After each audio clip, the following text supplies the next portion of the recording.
ప్రియులారా, ఈ 33వ దినం సాయంకాలం ప్రభు శిలువ ధ్యానాన్ని మనం చేసుకుందామండి. చిన్న ప్రార్థన చేసుకుందాం. పరిశుద్ధుడు అయిన తండ్రి, నీ పవిత్ర వాక్యము ద్వారా మాతో మాట్లాడండి అని యేసు నామమున అడుగుచున్నాము తండ్రి, ఆమెన్. ప్రియులారా, ఈరోజు లూకా సువార్తలో 12వ అధ్యాయము నుండి మనం కొంచెం వాక్యాన్ని ధ్యానించుకుంటాం. యేసుక్రీస్తు ప్రభు ఈ ప్రపంచానికి ఏం చెప్పాడు, మనకేం చెప్పాడు, ఈ ప్రపంచంలో ఉన్న ప్రజలందరూ మనమును ఏం చెయ్యాలి. అద్భుతం ఏంటంటే, ఆయన పక్షపాతం లేకుండా అందరికీ ఒకే తీర్పు, ఒకే మాట, ఒకే ఆజ్ఞ, ఒకే కట్టడాలో ఒకే విధులు పెట్టాడు దేవుడు. క్రైస్తవులు కాబట్టి మీరు ఏం చేసినా పర్లేదని ఎక్కడ అనలేదు, అన్యులు కాబట్టి మీరు ఎలా ఉండాలి అని అనలేదు. కానీ యేసయ్య అందరికీ దేవుడు, అందరికీ తండ్రి, అందరికీ రక్షకుడు, మన అందరికీ సృష్టికర్త. ఈరోజు కొన్ని ప్రాముఖ్యమైన విషయాలు మనం తెలుసుకుందాం. మనం 12వ అధ్యాయంలోనికి వచ్చినప్పుడు 4-5 వచనాల్లో ప్రభు వారు ఒక అద్భుతమైన మాట చెప్పారు. మీరు ఎవరికి భయపడాలి, దేనికి భయపడాలి, భయం ఎందుకు? ప్రభువారు భయపడొద్దు అని చెప్పడం కోసం ఆయన మరి బైబిల్లో 366 సార్లు చెప్పబడిందని భక్తులు చెప్తూ ఉంటారు. మానవ జీవితంలో భయమును తెచ్చింది సాతానుడు, దైవ భయము తెచ్చింది పరిశుద్ధాత్ముడు.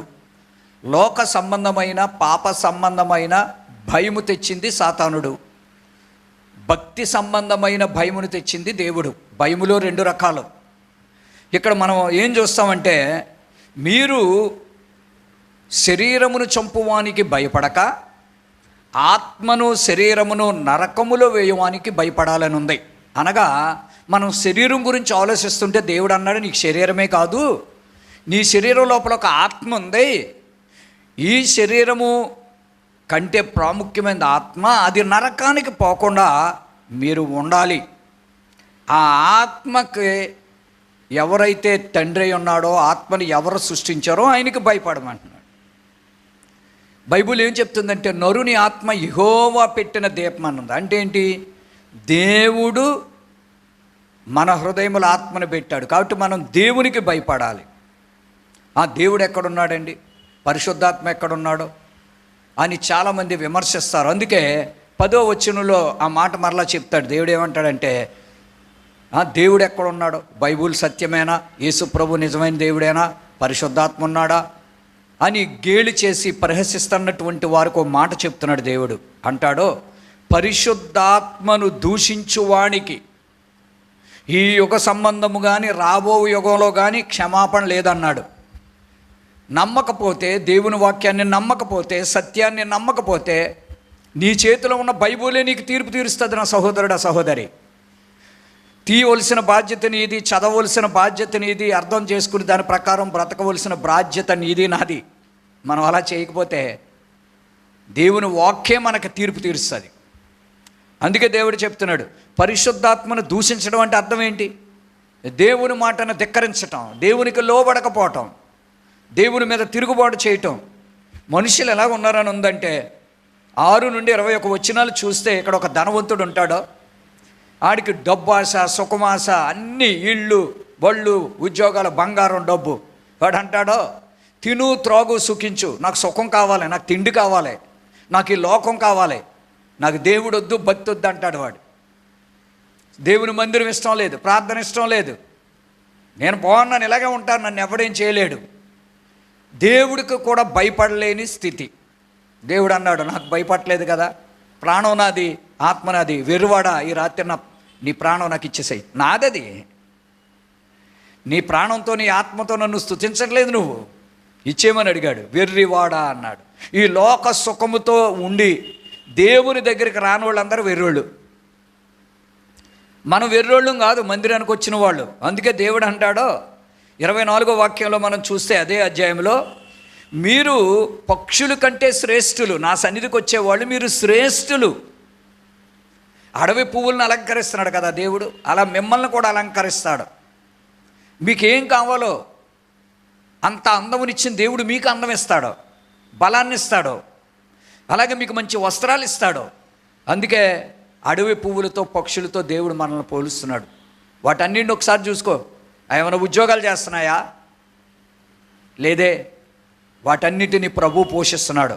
వాటికంటే మీరు శ్రేష్ఠులని చెప్పాడు దేవుడు. 31వ వచనంలోనికి మనం వచ్చినప్పుడు ఒక మంచి అద్భుతమైనటువంటి మాట యేసయ్య చెప్పాడు.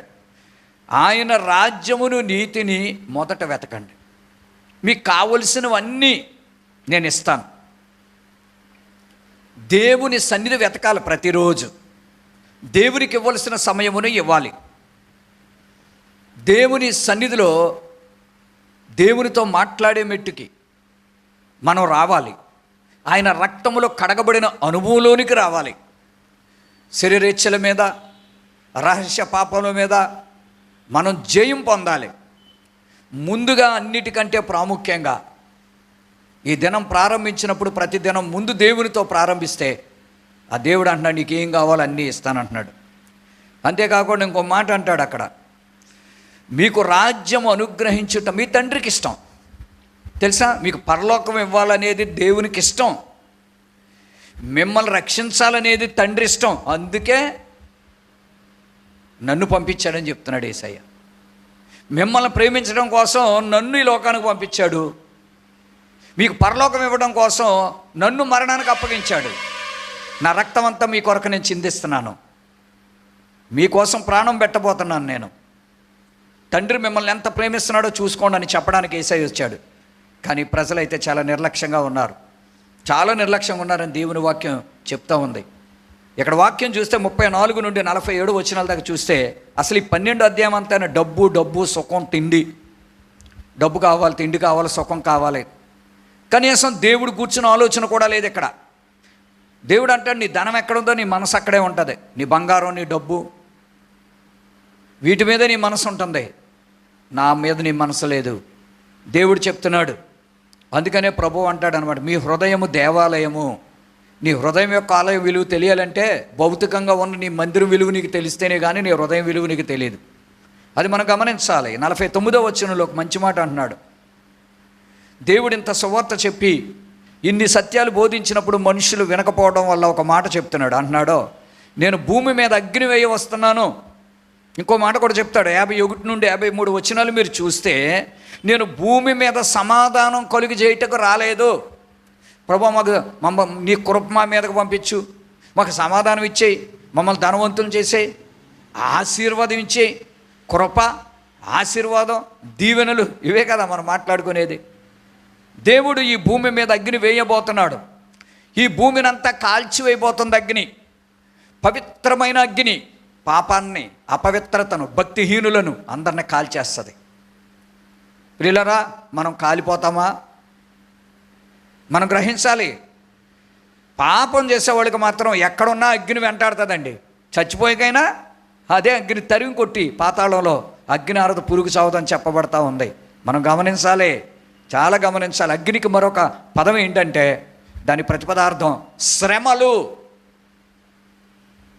ఈ భూమి మీదకి శ్రమలే పంపుతాడు దేవుడు. ఇంతకు ముందంతా దేవుడు క్షమాపణ, సమాధానం, ఆశీర్వాదం పంపుతున్నాడు. కానీ మనం మంచి దినాల్లోకి వచ్చేసాం. మనం ప్రార్థిస్తే యుద్ధాలు ఎందుకు ఆగట్లేదు? ఆ మనసుల హృదయాలు మార్చవలసినడు దేవుడు, మనం కాదు. మనుషుల యొక్క అంటాడో, మనుషులందరూ నా చేతిలో ఉన్నారన్నాడు దేవుడు. రాజు హృదయము యెహోవా చేతిలో నీటి కాలువ వలె ఉన్నది. ఆయన తన చిత్తవృత్తి చెప్పున దానిని నడిపిస్తాడు, తిప్పుతాడు, గైడ్ చేస్తాడు అని సామెతల గ్రంథంలో ఉంది. మన ప్రార్థన కంటే దేవునికి దయ కలిగితే ఒక్క క్షణంలో యుద్ధాన్ని ఆపగలుగుతాడు దేవుడు. ఒక్క దినములో, ఒక్క గంటలో, ఒక్క మాటతో ఎలాంటి వారినైనా దేవుడు మార్చేస్తాడు. మారటానికి ప్రజలు ఇష్టపడట్లేదు. మారాలంటే దేవుని మాట వినాలి. దేవుని మాట వినడానికి చెవి ఇవ్వడం లేదు. అది దురదృష్టకరమైనటువంటి విషయం. అందుకే దేవుడు అన్నాడు, మీకు పరలోకం ఇవ్వాలని ఆశపడుతున్నాను, పరలోక ఆనందం ఇవ్వాలని ఆశపడుతున్నాను, నా పరలోకము మీ మధ్యకి తేవాలని, మీ ఇంట్లోకి తేవాలనుకుంటున్నాను అంటున్నాడు. కానీ మనం మాట వినడం లేదండి. అందుకనే దేవుడు చెప్తున్నాడు, మీరు మాట వినట్లేదు, ఈ భూమి మీదకి నేను అగ్ని పంపిస్తాను. అంతేకాకుండా ఏమంటాడంటే, మీరేదో నేను సమాధానం ఇచ్చేస్తాను, ఆశీర్వాదాలు ఇచ్చేస్తానని మీరు అనుకుంటున్నారేమో, కానీ వాడు గమనించండి, ఆయన చిత్తము చేసే వాళ్ళకి తప్ప భక్తిహీనులకి, ఏ ఇంట్లో ప్రార్థన ఉండదో, ఏ ఇంట్లో కుటుంబారాధన ఉండదో, ఏ ఇంట్లో ఒంటరి ప్రార్థన ఉండదో, ఏ ఇంట్లో అయితే బైబుల్ చదవరో, ఏ ఇంట్లో సత్యం ఉండదో, ఏ కుటుంబం అయితే దేవుని మందిరానికి రారో, వాళ్ళు ఆశీర్వదించబడరో, వాళ్ళకి సమాధానం ఉండదో. చూస్తాడో సాతానుడు ఎత్తుకొని పోతాడు. అయ్యో ప్రియులారా, ప్రభువుని విడిచిపెట్టకండి, ప్రభువుని పట్టుకోనండి. 13వ అధ్యాయంలోనికి మనం వచ్చినప్పుడు ఇక్కడ యేసయ్య కొన్ని మాటలు చెప్తాడు. 4వ వచనంలోనికి వచ్చినప్పుడు చాలా కరెక్ట్గా రాసుకుంటూ వచ్చారు లోక భక్తులు. ప్రాసెస్ అంతా కరెక్ట్గా ఉంది. ఇన్ని చెప్పుకొచ్చి దేవుడు సమాధానం కావాలంటే నా దగ్గరికి రావాలి, నా దగ్గరికి రాకుండా పై భక్తి కట్టేసి క్యాలెండర్లో వాక్యం చూసుకొని, ఎవరో పంపించిన పొద్దున వాక్యం చూసుకుని దాంతో తృప్తిపడిపోయి పై భక్తి కట్టి, కుదిరితే ప్రార్థనకు వచ్చి లేకపోతే మానేసి ఈ లోకం వెనకాల నువ్వు పరిగెట్టేస్తున్నావు కదా, అప్పుడు నీ కుటుంబంలోని నీ మనసులో శాంతి సమాధానం ఉండదో అని దేవుడు ఖచ్చితంగా చెప్తున్నాడు. సమాధానకరమైన సువార్తని బైబిల్లో రాశాడు అపోస్తలుడైన పౌలు. వాక్యము చదివితే, వాక్యం వింటే మనకు సమాధానం వస్తుంది. తర్వాత ఈ 13:4లోకి వస్తే అంటాడో ఓ మాట అంటాడు, మీరు 5వ వచనంలో ఒక మాట చేస్తున్నాడు, మీరు మారు మనసు పొందాలి. అగ్నివేవి వచ్చాను, మీకు సమాధానం కావాలంటే మారు మనసు ఉండాలి. నువ్వు మారు మనసు పొందినప్పుడు నీకు సమాధానం ఉంటుంది, నీకు దీవెన ఉంటుంది. నువ్వు మారు మనసు పోగొట్టుకుంటే మళ్ళీ సమాధానం పోద్ది. నువ్వు మారు మనసు పొందితే ఆరోగ్యం ఉంటుంది, దాన్ని పోగొట్టుకుంటే అనారోగ్యాలు వచ్చేస్తాయి.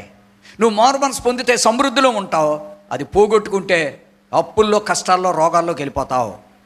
అందుకే అంటున్నాడు, ఒక కొటేషన్ చెప్పాడు, సీలోయము గోపురం కూలిపోయి అక్కడ 18 మంది చచ్చిపోయారు. ఆ గోపురంలో ఉండగా అది కూలిపోయి 18 మంది అక్కడికక్కడ చచ్చిపోయారు. వాళ్ళ పాపం అంటావా? చచ్చిపోయిన వాళ్ళది పాపమా?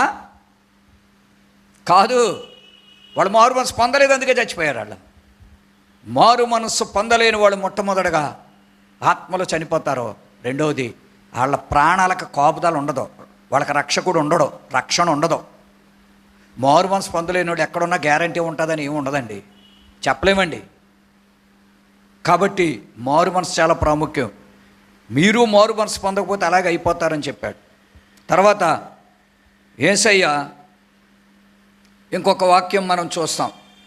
24వ వచనంలోనికి వెళ్తే ఈ 13వ అధ్యాయంలో ప్రభు ఇంకో మంచి మాట చెప్తున్నాడు. దేవుని రాజ్యాన్ని అనేక రకాలుగా దేవుడు పోలుస్తున్నాడు, వృత్తాంతాలు చెప్పాడు, ఉపమానాలు చెప్పాడు.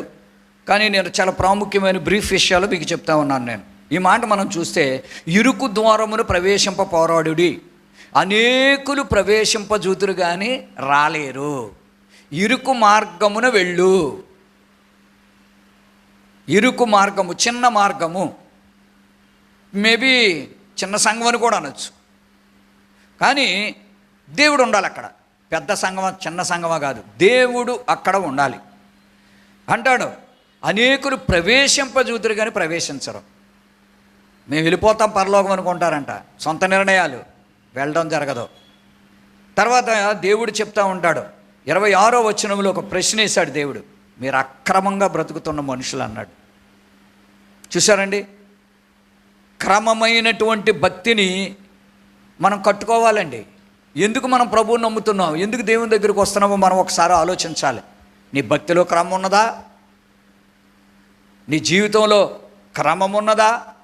ఓ టైం టేబుల్ ఉండదా? మనకే సమయం అంతా వృధా చేసుకుంటున్నావా? నీకోసమే వాడుకుంటున్నావా? సమయం ఆయన కొరక లేదా? సమయం ఇంకా రాలేదు, సమయం ఇంకా రాలేదు, నా హృదయం అనే మందిరం కట్టుకోవటాకని చెప్పేవాడు కొంతమంది. అజ్ఞానులు సమయాన్ని పోగొట్టుకుంటారని ఉంది. సమాధానం లేనప్పుడు సమాధానం ఉంది, సమాధానం ఇది ఇక్కడ ఉంది అక్కడ ఉందని చెప్పి మనుషులు మిమ్మల్ని మోసం చేస్తారని. కాబట్టి దేవుడు అనేక విషయాల్లో హెచ్చరిస్తూ ఉన్నాడండి ప్రభు. అలాగే దేవుడు 14వ అధ్యాయంలో ఒక ఉపమానాన్ని చెప్తాడు. పరలోకపు పెండ్లి విందు గురించి మాట్లాడతాడు. నిజంగా ఒక పెండ్లి విందుకి వెళ్ళినప్పుడు ఎలాగా పెండ్లి వస్త్రాలు ధరించుకుని వెళ్ళాలో దాని గురించి చెప్తాడు. తర్వాత ఈ పెండ్లికి వెళ్ళినప్పుడు దేవుడు ఒక ఇన్విటేషన్ ఇస్తాడు, పెళ్ళికి రమ్మని.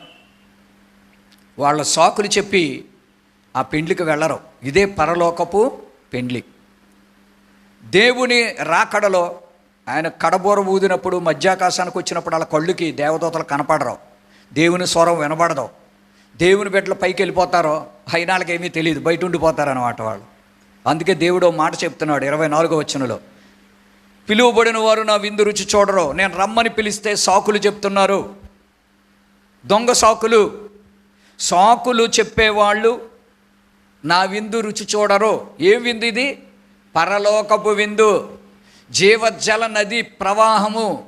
జీవజల నదిలో నీళ్లు త్రాగే యోగ్యత దొరుకుద్దా?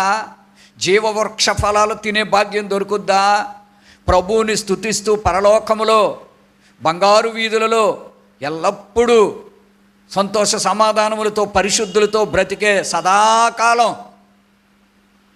మరి ఎన్నటికీ దుఃఖము బాధ ఉండదని ఉంది. అక్కడ ఉండే భాగ్యం దొరుకుద్దా? మనం ఒక్కసారి ఆలోచించాలి. ఆయన విందు రుచి చూడరు, పరలోకం వెళ్ళరో. చాలా జాగ్రత్తగా ఉండాలి ప్రియులారా. 15వ అధ్యాయంలోనికి వస్తే ప్రభువారు ఇక్కడ అద్భుతమైన ఒక మంచి మాట చెప్తారు. 15వ అధ్యాయము చరిత్రలోనే ఒక గొప్ప అధ్యాయం. ఎందుకంటే అక్కడ తప్పిపోయిన నాణ్యము, తప్పిపోయిన గొర్రె, అలాగే తప్పిపోయిన కుమారుడు ప్రోడికల్ సన్ గురించి కూడా రాయబడింది. అందుకే ఒక ఉపమానం చెప్తారు. మారు మనస్సు పొందాలనుకునే ఒక్క గొర్రె దేవుడికి ఇష్టం. మారు మనస్సు లెక్క చేయలేని 99 మంది గొర్రెలు దేవుడికి ఇష్టం కాదు. నీతిమంతులు మారు మనసు పొందడం ఏది గొప్ప? మారు మనసు గొప్ప. మారు మనసు పొందకుండా మనకి నీతి ఉంటే అది స్వనీతి. అది నిజమైన మారు మనసు లేనోళ్ళు నీతి కరెక్ట్ కాదు. నిజమైన మారు మనసు లేనోళ్ళు అటువంటి రక్షణ అబద్ధం. నిజమైన మారు మనసు లేనటువంటి వాళ్ళ యొక్క పవిత్ర జీవితం, భక్తి జీవితం నిలబడదు. మారు మనసు ఎప్పటికీ కాపాడుకోవాలి. మారిపోవాలి మనం. మళ్ళా మారకూడదు, లోకంలోకి వెళ్ళకూడదు, పాపంలోకి వెళ్ళకూడదు. అదే దేవుడు చెప్తున్నాడు. అందుకంటాడు 99 మంది మీ సంఘంలోకి రావచ్చు, కానీ 100 మంది పశ్చాత్తాపడేవాడు ఒక్కడుంటేనే పరలోకానికి ఆనందం. ఇక 100 మంది ఉంటే ఇంకెంత ఆనందం పరలోకంలో. అలాంటి ఒక్కరినైనా మనం సంపాదించాలని దేవుడు కోరుకుంటూ ఉన్నాడు. అలాగే దేవుడు 11 నుంచి 32 వచనాలు చూసినప్పుడు తప్పిపోయిన కుమారుడు అనేటటువంటి ఉపమానాన్ని దేవుడు అర్థమయ్యేలా వివరిస్తున్నాడు. ఇది నిజంగా జరిగింది కాదు, కానీ ఇది యాలగరి లేక ఇది ఒక ఉపమానం, అర్థం అవటం కోసం దేవుడు చెప్పిన కథ. కొన్ని కథలో ఉపమానాలు యేసుప్రభు వారు చెప్తే దానిని మనుషులు తప్పుడుగా ఇంటర్ప్రెట్ చేసి మరి ఆ కథల్ని మరో విధంగా మలుచుకుని ప్రజలకు చెప్తా ఉన్నారు. ఏదేంటో వాక్యాన్ని తెలుసుకోవాలి, అప్పుడు సత్యాన్ని ప్రజలకు అందించాలి.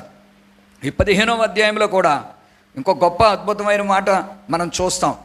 16వ అధ్యాయంలో ఇంకో గొప్ప అద్భుతమైన మాట చూస్తాం. అక్కడే ధనవంతుడు లాజరు. ఈ గ్రంథం అంతట్లో ధనవంతుల గురించి, దేవుని సన్నిధిని లెక్క చేయలేనుడి గురించి, ఎలాంటి శిక్ష వస్తుందో, ఏమైపోతారో, ప్రభువుకి డబ్బు కోసం ఆశపడేవాళ్ళు కొంచెం దూరం అయిపోయి ఎక్కడికి వెళ్ళిపోతారంట? నెమ్మదిగా నరకానికి వెళ్ళిపోతారు. ధనవంతుడు ఏమయ్యాడు? దూరంగా వెళ్ళిపోయి నరకంలోకి వెళ్ళిపోయి కాలిపోతున్నాడు. డబ్బు ఉండొచ్చు, తప్పు కాదు. దేవుడిచ్చే డబ్బు గొప్పది. ఆయన మనల్ని ధనవంతులు చేయడానికే దరిద్రుడు అయ్యాడని బైబిల్లో రాసింది కదా. ఆయన ధనం ఇవ్వడనుకుంటున్నారా? ఆయన నమ్ముకున్న వాళ్ళని అప్పు చేయనివాడు 1 రూపాయి కూడా. ఏం చెప్పారు యేసయ్య? 20వ అధ్యాయంలో, ద్వితీయోపదేశకాండం 5వ అధ్యాయంలో, ద్వితీయోపదేశకాండం 28వ అధ్యాయంలో గొప్ప మాటలు మాట్లాడతాడు. నీవు పైవాడుగా ఉంటావు కానీ కిందివాడుగా ఉండవు. అప్పు ఇస్తావు కానీ తీసుకోవో. తలగా ఉంటావు కానీ తోకగా ఉండవు. నా ఆజ్ఞలు గైకొని నా వాక్యానుసారంగా నువ్వు జీవించాలి అని చెప్తాడు. అందుకే ఇశ్రాయేలు ప్రజలందరితో చెప్తాడు, నా సేవకుడైన మోసే చెప్పినట్టు మీరు చేయండి, అప్పుడు మీరు దీవించబడతారు.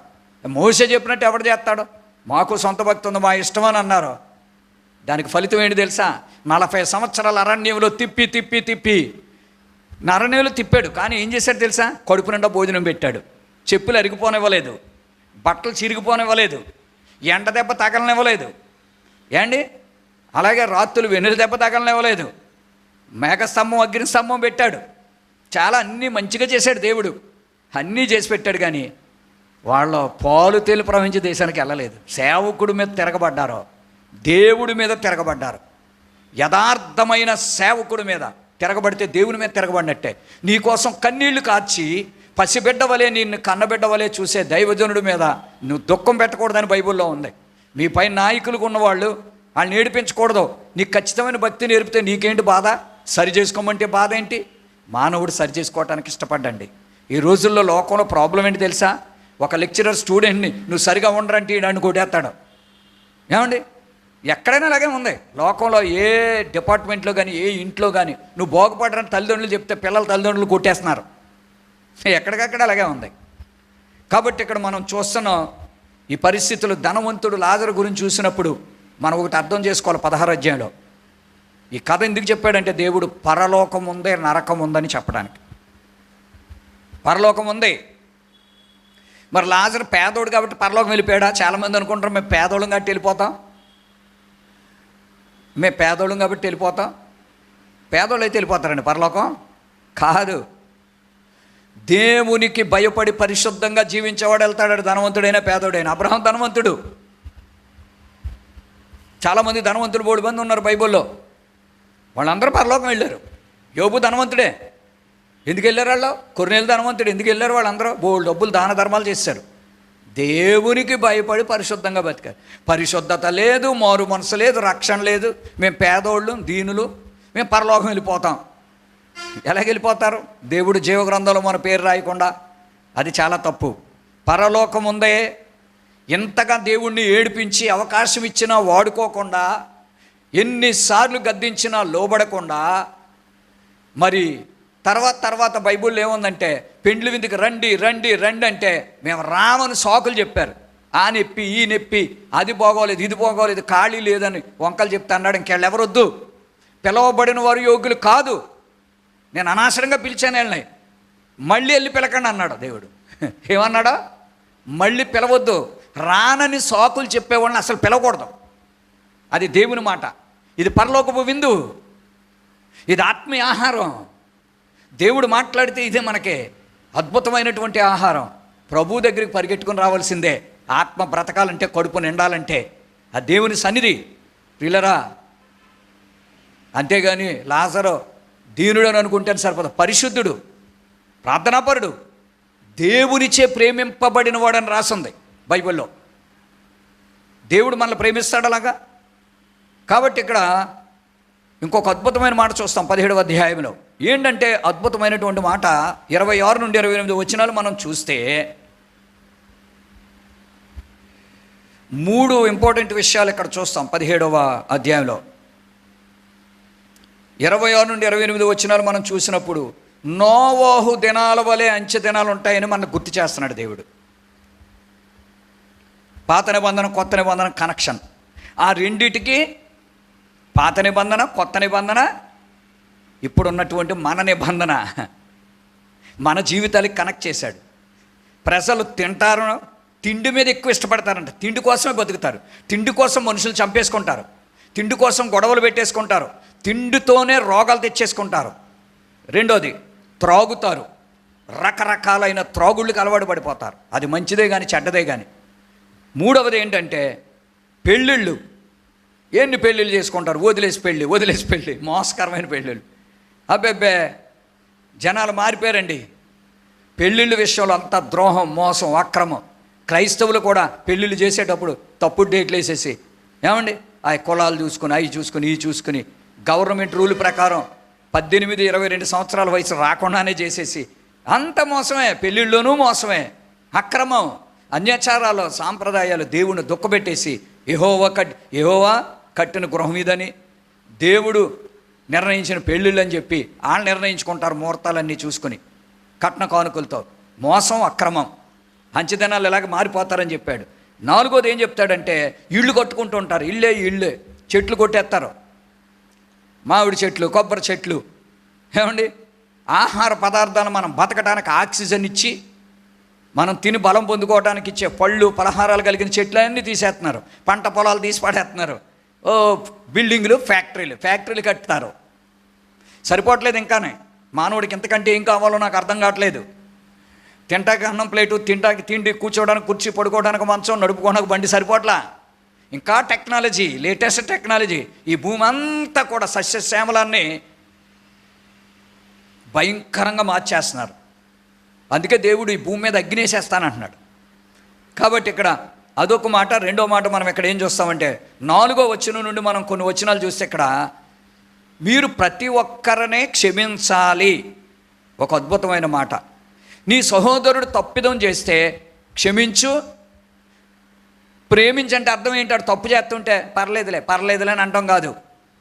ప్రేమించే ముందు గద్దించాలట. నువ్వు గద్దించకుండా ప్రేమిస్తే నీది దొంగ ప్రేమ. బైబిల్ ఏం రాస్తుంది? తన సహోదరుని ప్రేమించువాడు గద్దించును.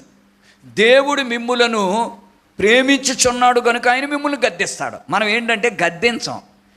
మనం లోక సంబంధమైన ప్రేమ చూపి అలాగని మెచ్చుకోవడం కాదు. మొట్టమొదట మనం ఏం చేయాలంట? ఇది తప్పు, ఇది నీ క్షేమం కాదు, ఇది పాపం, నువ్వు దేవుని దుఃఖపెడుతున్నావు, మీ కుటుంబం ఏమైపోద్ది ప్రపంచవంతం అయితే, నువ్వు ఎక్కడికి వెళ్ళిపోతావు, నీ అబద్ధాలు నీ సాకులు నా దగ్గర కాదు దేవుడి దగ్గర చెప్పగలవా?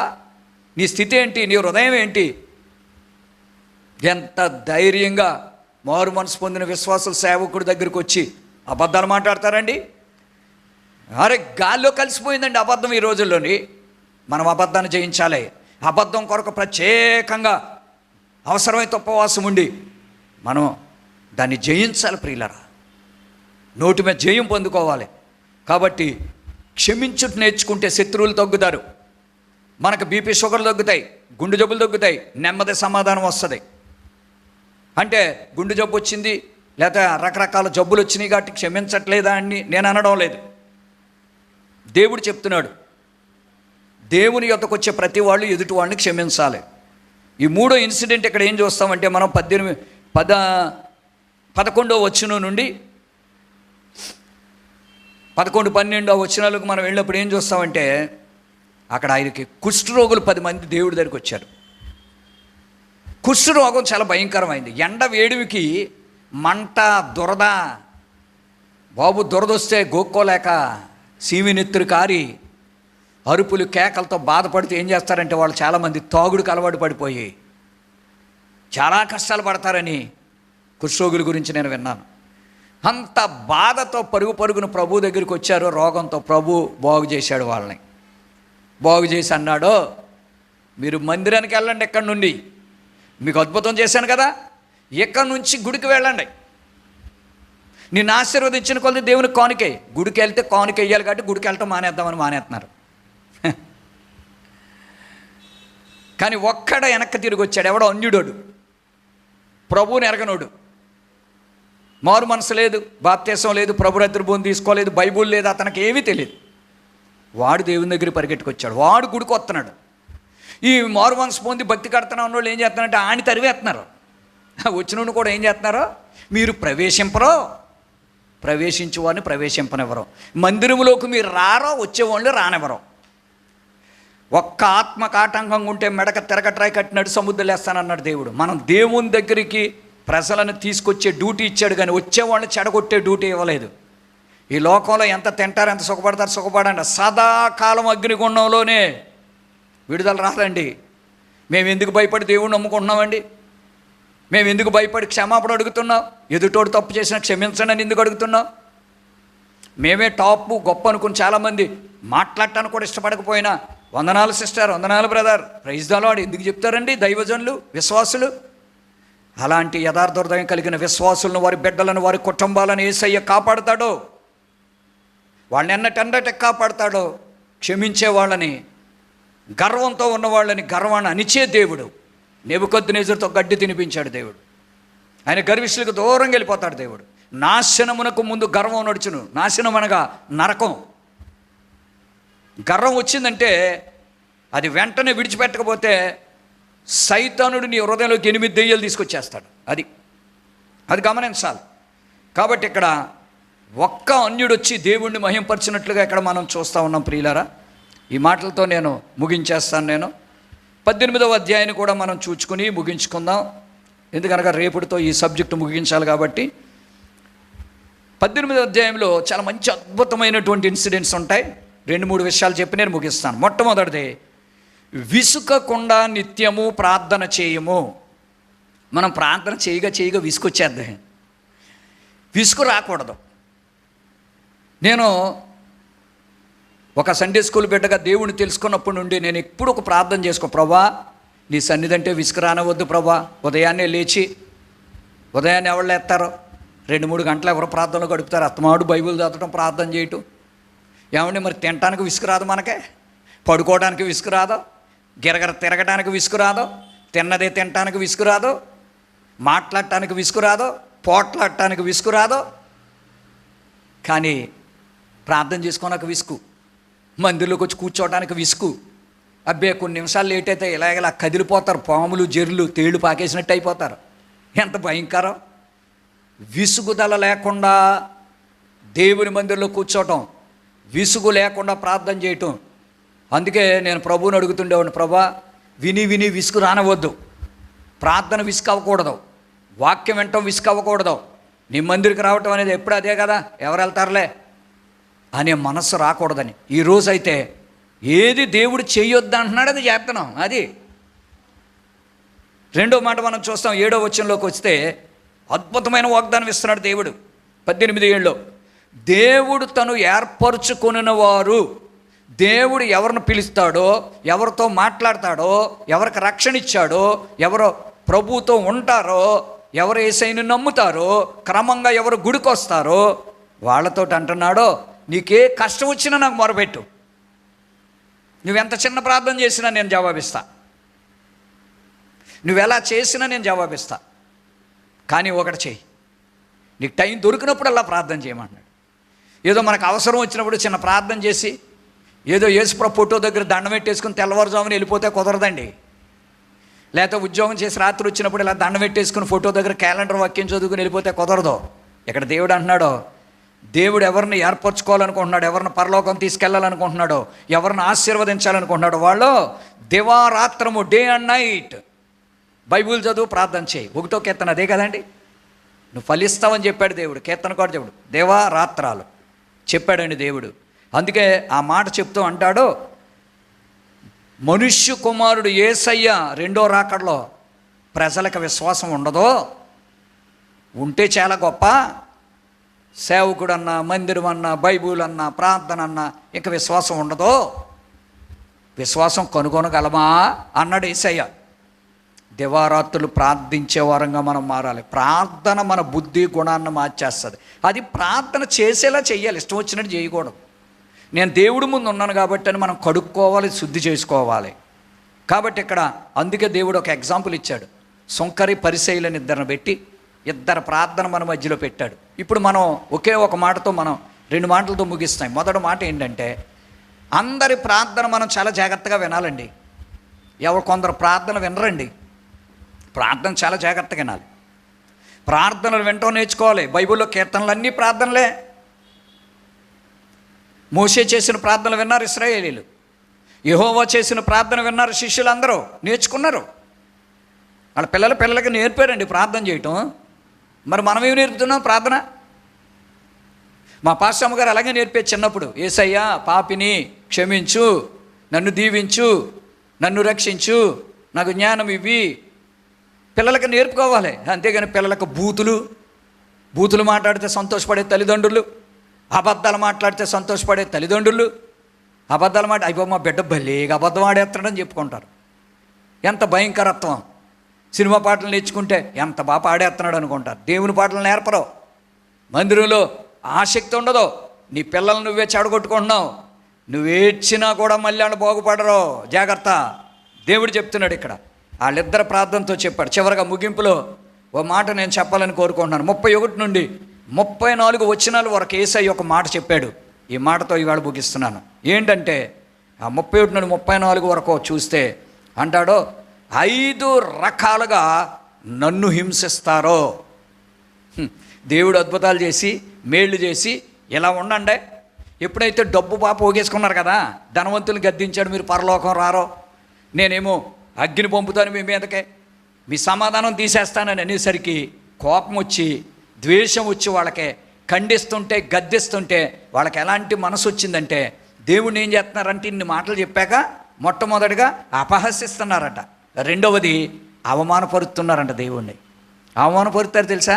వాళ్ళ దగ్గరికి వెళ్ళి, ఇతను మంచి సేవకుడు కాదు, మమ్మల్ని బాధ పెట్టేస్తున్నాడో, ఇదేం పెద్ద సంఘం కాదు, లేకపోతే ఆ పిల్లలు ఇలాంటి వాళ్ళు, లేకపోతే ఆ సంఘస్థులు ఇలాంటి వాళ్ళు, ఇలాగా ఇప్పుడు ఇంకా దారుణం దిగజారిపోయింది. ఇంకా భక్తి ఏంటంటే అది మన కులం వాళ్ళు కాదు, మన మతం వాళ్ళు కాదు, ఇలా రకరకాలుగా అయిపోయారండి. ఎంత దౌర్భాగ్యంగా తయారైంది.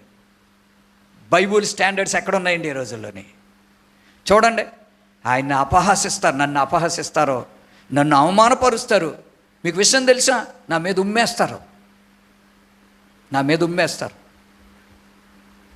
నేను వెచ్చగాను చల్లగాను లేకుండా ఏమైనా నులివెచ్చకున్నానా? కాదు. నువ్వు వెచ్చగాను చల్లగాను కాక నులివెచ్చకుంటే నీ మీద ఉమ్మేస్తానని చెప్పారని కోపం వచ్చేసి జనాలకి దేవుడి మీద ఉమ్మేసేస్తున్నారు. నువ్వు ఇలా ఉండకూడదు అనగానే సేవకుడు వీడెప్పుడు పాడైపోతాడా? మమ్మల్ని అంటాడా? వీడి కుటుంబానికి ఎప్పుడు రోగాలు వస్తాయా? ఇలాగ సొణుక్కుంటూ విసుక్కుంటూ గర్వంతో మాట్లాడేవాళ్ళు చాలామంది ఉంటారు. యేసయ్యని ఎంత దుఃఖ పెడుతున్నారో నిజమైన దైవజనులు దుఃఖ పెడతారు. రోమా సైనికులకి నీకు తేడా ఏముందో నా సహోదరుడా, సహోదరి? బైబుల్ ఎంత జ్ఞానం నేర్చుకున్న శాస్త్రులు పరిచయాలు అంటే విష స్వభావమే కదా చాలామందిలో ఉంటుంది. మూడోది మనం ఏం చూస్తామంటే కొరడాలతో కొడతారో, చంపేస్తారో. ఎంత భయంకరమైన మాట! నీతిమంతుని చంపేస్తారో, సత్యాన్ని చంపేస్తారో. దేవుడు ఏమంటున్నాడంటే, నాలాంటి దైవజనుడిని పిలిచి, అబ్బాయి నా సత్యం నీకు ఇస్తున్నాను, ఈ సత్యాన్ని అందరికీ పంచంటే నేనేమో పంచడానికి ట్రై చేస్తే ఆ సత్యాన్ని ఏం చేస్తున్నారంట? చంపేసి సమాధి చేసేస్తున్నారు.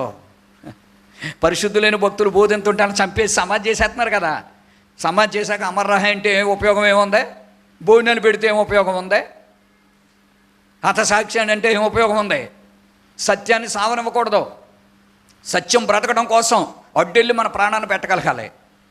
అవసరమైతే రాత్రింబగల కన్నీటితో ప్రార్థన చేయాలి. సత్యాన్ని బతికించాలి, పవిత్రతను బతికించాలి, నీతిని బ్రతికించాలి. అప్పుడే సమాధానం, శాంతిని కాపాడుకుంటాం. ప్రియులరా, మనం అలాంటి మనసు కలిగి ఉన్నామా? ప్రభు మనసు ఎరుగుతున్నామా? క్రీస్తు యేసుకు కలిగిన మనసు మనకు కావాలి. క్రీస్తు మనసు ఎరిగిన వాడు ఎవడని ఉంది బైబిల్లో. అందుకే ఈ సాయంత్రాలు మనం ఈ వాక్యాన్ని నేర్చుకుంటున్నాం. ఈ సత్యాన్ని మన మధ్యలో పెట్టుకుందాం.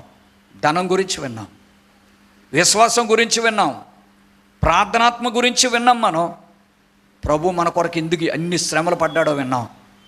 మనం మనసులో పెట్టుకుందాం ప్రియులరా. ఒకటి, ఆయన రాబోతున్నాడు, భూమి మీద అగ్ని కురిపించబోతున్నాడు. పరలోకం నరకం గురించి కూడా ఈరోజు విన్నాం. మనం ఎక్కడికి వెళ్తాం ఒకసారి పరీక్షించుకుందాం, ప్రార్థన చేసుకుందాం. పరిశుద్ధుడు అయిన తండ్రి, నీ పవిత్ర వాక్యమును బట్టి నీకు స్తోత్రాలు, స్తుతులు, వందనాలు. ఎన్నో సత్యాలు నాయన, మేము పుట్టినప్పటి నుండి చనిపోయే లోపల ఎప్పుడు ఏమి జరుగుతుందో, ఎప్పుడు ఏ శోధన వస్తుందో, ఏ కష్టం వస్తుందో, మేము ఎలా తప్పించుకోవాలో, ఎలా బతకాలో అన్నీ చెప్పావు. కానీ మా జీవితమును గురించి రాసిన గ్రంథాన్ని పక్కన పెట్టి, నా ప్రభా నాయన మేము వేరే పనిలో ఉన్నామయ్యా, మమ్మల్ని విడిచిపెట్టకండి అయ్యా. ఈ వాక్యం వెంటనే ప్రతి బిడ్డతోనూ మీరు మాట్లాడండి. నువ్వు ఎందుకు చెప్పావో, ఎందుకు గద్దించావో, ఎందుకు హెచ్చరించావో అవన్నీ మేము అర్థం చేసుకొని నీ మాటకు లోబడి నీకు భయపడి నిన్ను సంతోషపెట్టి నీ చిత్తం చేసేవాళ్ళుగా చేయమని యేసు నామమున మనవులు అడుగుచున్నాము తండ్రి. ఆమేన్. తండ్రి యొక్క కుమారుని యొక్క పరిశుద్ధాత్మ త్రియేక దేవుని సన్నిధి సదా మీకు తోడై ఉండునుగాక. ఆమేన్.